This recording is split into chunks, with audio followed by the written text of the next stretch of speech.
Verse at a time, here's Grace to You Bible teacher John MacArthur. Before we actually look together to the Word of God, I want to talk to you, especially our congregation of people, as your pastor. My concern for the current racial issues and social justice and all that has unfolded in that realm actually began 2 years ago. It was back in 2018 that I made the statement that this particular issue of social justice and accusations of racism had the potential to do more harm to the evangelical church than anything I'd ever seen in my life. That has played out to be exactly true. And over the last couple of years, I've endeavored to address it in numerous ways. An extended series from Ezekiel chapter 18, a series of blog articles on the Grace to You blog, some question and answer events, some of them prolonged. One of them is available from Grace to You.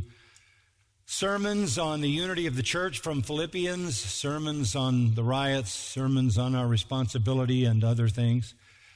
I asked for a list of all of the resources that have been directed at this issue, and the Grace to You guys sent me a very long list of articles, blogs, short videos, sermons. We have finally reached a point where it's time for us to move on. But there is one more very important thing to be said. If I were a prophet, and I'm not, but if I were a prophet in Israel, and the evangelical church was Israel, I would declare that the church had gone after Baal. I would declare what the prophets of the Old Testament declared about Israel, that they had been seduced by false gods, because that is exactly what has happened to the evangelical church. It has been seduced by a false god and a false religion. The evidence of that is the complete shattering of the unity of the evangelical church. The church has gone after Baal, gone after the contemporary sociological, temporal, earthly religion that is concerned only with social issues. The church has been so seduced by this that it has fallen victim to the point where it looks exactly like a political and social organization rather than the kingdom of God confronting the world.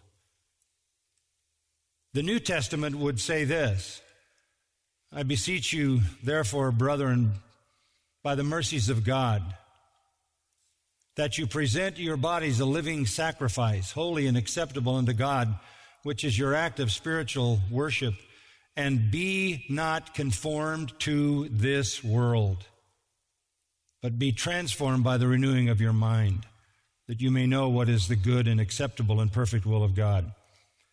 The evangelical is the ground, as far as ground conductivity and the grounding system that you use for the actual transmitter. I'm here in the Northeast, and if you were to look, the FCC actually has a map of what predicted ground conductivity is. Into its own mold. Colossians 3, Paul says, love not the world, because you have been transcended beyond that. Set your affections on things above and not on things on the earth. You belong to a heavenly kingdom. John says essentially the same thing. Love not the world. Everything in the world is passing away. The church has been seduced. It has gone after a false god, a Baal, a false religion, constructed by ungodly, Christless people. The talk is always about justice. Well, I want to talk about that. Justice for all certainly is a noble and magnificent ideal. Perhaps justice is the noblest of all human achievements when it can be achieved. As noble as justice is, however, in this fallen world, it is extremely difficult to see it. It's even difficult to define it, and more difficult to implement it. It's even confusing to watch people demanding justice by violating laws. Perfect justice resides with God alone. And humanity struggles to understand that kind of justice, to respect it, to honor it, or to execute it. And in the world where light is dark and dark is light, and good is bad and bad is wrong, and bitter is sweet and sweet is bitter, justice is hard-pressed to emerge. Many attempts to define justice only lead to injustice because they reflect the perversion of the human heart. We can have justice departments ad infinitum and never really achieve broad-based true justice. There has been a measure of justice in our nation based upon biblical morality that stabilized us for 200 years. Advice that says is things like gone. Wear a mask, stand 6 feet Now away, to and try wash to your hands. And the president is going to do that. Look, the president was very clear. He is visiting a hospital tomorrow up in Maryland, right? He's going to wear a mask for that. He said that. He encourages people to wear masks. And I believe it's about The story of the lost coin and the story of the lost son or the prodigal son. Each of those stories explains one of the three kinds of rebellion. Sin. Police abusing power. You should be upset when after 20 years you're still getting resistance from the people that you pay to protect and serve you, just like all other people in your city where you live. I think it's a fair thing to do. Do you think that when the president has decided, let the vice president handle that, just like Joe Biden had a lot of big jobs, I get it. But do you think that somehow seniors are misinterpreting to that, being that they're paying the price with most of the deaths coming in seniors? Do you think the president's see oppression of the poor and denial of justice and righteousness in the province or the region, do not be shocked at the sight.